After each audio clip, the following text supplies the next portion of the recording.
Hello friends, কেমন আছেন আপনারা সবাই? আবার চলে এসেছি নেক্সট আইবুড়ো ভাতের ভিডিও নিয়ে। বলেছিলাম আইবুড়ো ভাতের ভিডিওটাও নিয়ে আসব। তো এই যে ঢুকে গেছি বিয়েবাড়িতে, চলে এসেছি সেজেগুজে। এসেই এই যে আয়োজন দেখতে পাচ্ছেন, এটা কোণে বসবে আর পাশে নিতকোণে বসবে। নিতকোণে আমার মেয়ে হয়েছে, এই যে বোন, আর এটা হচ্ছে বোনের ঠাকুমা। বোন আমাদের খুব আদরের। ছোট থেকে ওর সঙ্গে আমার বোনের থেকেও বেশি বন্ধুত্বের সম্পর্ক।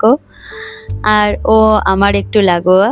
আর আমরা সবকিছুই দুজনকে শেয়ার করি, বন্ধুত্বের মতো থাকি। তো আজ ওর বিয়ে শুরু হয়ে গেছে। আমার তো মনটা একটু খারাপ হচ্ছিল। কিন্তু এখানে সবাই হাসাহাসি করছিল, মজা করছিল। দিনটা খুব আনন্দের। তো সবাই আনন্দ করছিল।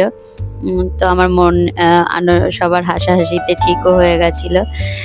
বোনের সঙ্গে মেয়েকেও সবাই আশীর্বাদ করছে, খুব ভালো লাগছিল। মেয়ে তো ওর গিফটের দিকে তাকিয়ে বসে আছে, সবাই বোনকে গিফট করছে, মেয়েকে করছে না। তো ওকে সবাই রাগাচ্ছিল, ও কোনো গিফট পাচ্ছে না বলে। তো এটা হচ্ছে মেয়ের কাকা। তো কাকা ওকে ১ টাকা দিয়ে আশীর্বাদ করেছে। আরো সবাই হাসাহাসি করছিল, ও তো খুব রেগে যাচ্ছিল। সবাই আশীর্বাদ করলো একে একে। আজকের দিনটা খুব আনন্দে আর মজায় কাটছে। একটা বাড়িতে শুভ অনুষ্ঠান চললে অনেক রকম ইয়ার্কি, মজা, আনন্দ হয়।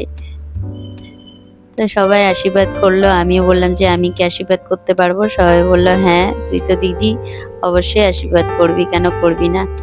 তো আমিও বসে গেলাম আশীর্বাদ করতে দেখছেন। তো আমি তো কিছু নিয়ে যাইনি ওদের জন্য গিফট। তো বোন বলল, "আমার গিফট কই?" আমি বললাম যে, তোর পাওনাটা ডিউ থাকলো, কি আর করা যাবে? আমি কিছু নিয়ে আসিনি। আসলে আশীর্বাদ করব বলে প্রস্তুত ছিলাম না।" তো যাই হোক, আশীর্বাদ পর্ব মিটে যাওয়ার পর আমরা তো খেতে যাব। ওদিকে অনেক বেলাও হয়ে গেছে। বোন খুব খুশি দেখাচ্ছে। কিন্তু তবুও মনের ভেতরে একটা কষ্ট থাকেই। গত ১ বছর হলো ওর বাবা মারা গেছে। তো ওর মাও আশীর্বাদ করলো। সবাই আশীর্বাদ কমপ্লিট হওয়ার পরে ওরা খেতে শুরু করে দিল। আমরাও ওদিকে বিয়েবাড়ি খেতে চলে গেলাম।